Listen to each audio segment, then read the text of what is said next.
This is a fantastic new development. Sweden's Prime Minister and Defense Minister stood aboard a Swedish Navy corvette docked in Stockholm Harbour and announced the country's largest single defense investment since joining NATO 18 months ago. $4 billion across multiple programs, 5 French-designed FDI frigates from Naval Group in a deal potentially worth up to $4.2 billion on its own, plus ongoing investment in Saab's Gripen fighter program, next-generation anti-drone systems, advanced radar platforms, and electronic warfare capabilities. Saab's stock rose 5.3% by mid-morning. Germany's Rheinmetall, Renk, and Hensoldt all jumped between 5 and 8%. The Pan-European Stock 600 index was up 0.8%, lifted entirely by defense stocks. And the detail that matters most for this channel's audience is not a single dollar of that $4 billion investment actually went to an American defense contractor. I'm Mel, I have a PhD in computer science, and I use data analysis to spot patterns in geopolitics and economics, and the pattern here is now so consistent across the continent that it barely requires commentary. Europeans are arming themselves. They are spending at record levels never seen in the post-Cold War era, and they're buying from each other.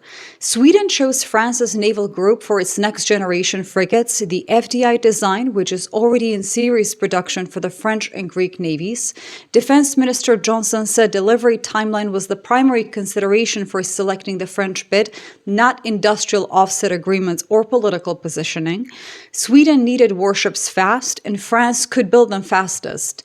That is procurement driven by operational urgency, not necessarily ideology, and the relationship runs in both directions.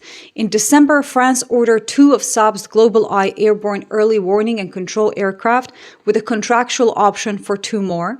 So France is buying Swedish surveillance planes while Sweden buys French warships. The defense-industrial relationship between these two countries has deepened more in the last 6 months than in the previous 6 decades of their alliance. Neither country needed Washington's permission to make the purchase. Neither country consulted Washington before signing the contracts. Sweden's broader defense trajectory tells a story that maps directly onto every other European sovereignty narrative this channel has been documenting. Military spending is projected to hit 2.8% of GDP in 2026, rising to 3.5% by 2030. That is nearly double the NATO 2% guideline that most European countries were struggling to reach just 3 years ago. In April, Sweden announced a separate 8.7 billion kroner investment, roughly $916 million, specifically for air defense and anti-drone systems, including Saab's Good 2 counter-drone platform and base systems' advanced radar capabilities. Johnson said the anti-drone systems had been battle-tested in Ukraine against Iranian-made Shahed drones and had proven very effective under real combat conditions. Sweden is not buying theoretical capability from a glossy procurement brochure. It is literally buying equipment that has already been validated in an active war zone and buying it from European manufacturers who designed and built it. If you've been following this channel's playlist on European decoupling from the USA, this is the defense procurement part, updated in real time with fresh contracts and fresh numbers. It's the same pattern, European sovereignty replacing American dependency. We've got a whole playlist on this, measured in billions spent, ships ordered, and stock prices rising. The spending numbers across the continent are now genuinely staggering, I think. European defense expenditure rose from approximately 240 billion euros in 2022 to an estimated 360 billion euros in 2025, which is a 50% increase in just 3 years. EU defense spending as a share of GDP crossed 2% for the first time in decades. Poland is leading at 4.5% of GDP. The Baltic states and Finland are all comfortably above 3%. Germany is building towards 460,000 troops and Europe's strongest conventional military by the mid-2030s. France has deployed a forward nuclear deterrence framework with 8 European partner nations. The EU's Readiness 2030 package aims to mobilize 800 billion euros forces by the end of this decade, and the procurement pipeline is overwhelmingly European. Only 8% of Germany's 154 major planned military purchases now go to American suppliers. If you're trying to understand how to spot structural shifts before they become mainstream consensus, my book Awake the Practice of Critical Thinking in an Age of Soft Lies is available as an ebook and audiobook. Subscribers get 10% off, and you can grab the first chapter for free in the description links below. The corporate performance data mirrors the government spending almost exactly, by the way. Annual revenue for Europe's 6 largest defense companies, Rheinmetall, Leonardo, BAE Systems, Thales, Hensoldt, and Saab, grew an average of 57% between 2021 and 2025. Once again, however, these videos are not financial advice. Please do not change your positions off the back of them. Order intake grew even faster than revenue. Rheinmetall's order backlog has surged 323% over the exact same period. Saab's has grown 284%. Rheinmetall told investors on Wednesday that it expects total sales to grow between 40 and 45% in 2026 alone. Citi upgraded Rheinmetall to buy on Monday, specifically citing the rapidly growing German defense budget and noting that the rest of Europe will continue to grow considerably faster than Germany's domestic market. Citi also flagged Rheinmetall's expanding exposure to fast-growing military domains, including autonomous drones, space systems, and next-generation land platforms.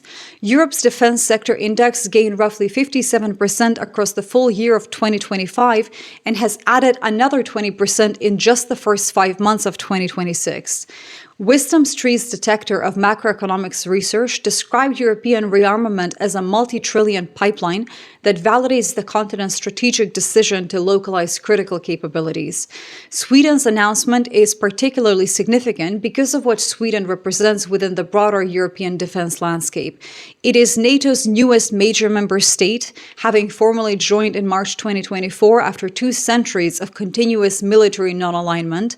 Its accession was triggered directly by Russia's full-scale invasion of Ukraine.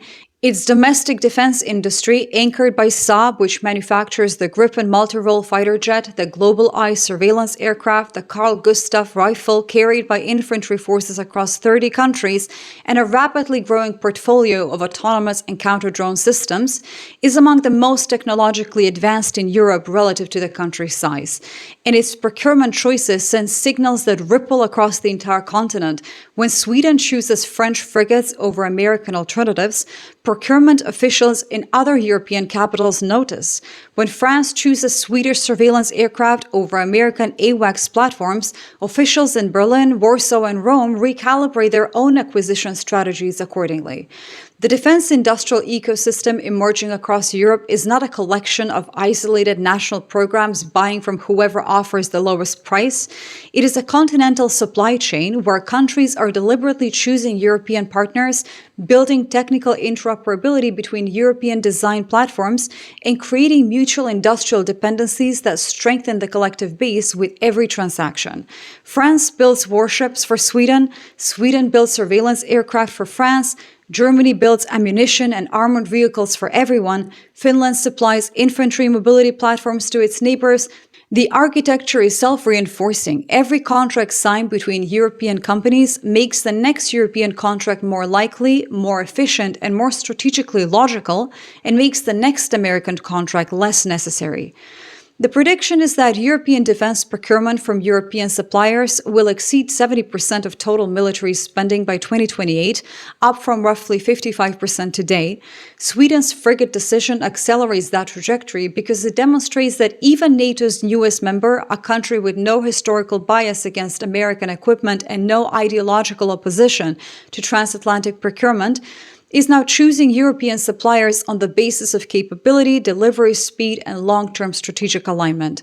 The defense supercycle that analysts have been describing since 2022 is no longer a forecast or a projection. It is a line item on corporate balance sheets, a percentage point on national GDP figures, and a stock price movement that lifted every major European defense company on a single Monday morning in May. But hardware only works if the software connecting it is sovereign too. I made a video on why Germany just rejected Palantir, the American platform that runs NATO's command center, and selected thousands of bombing targets in Iran, and what Europe is building to replace it instead. That's the one that I would watch next. Thank you so much for watching this one. Subscribe, and I'll see you all on the next one.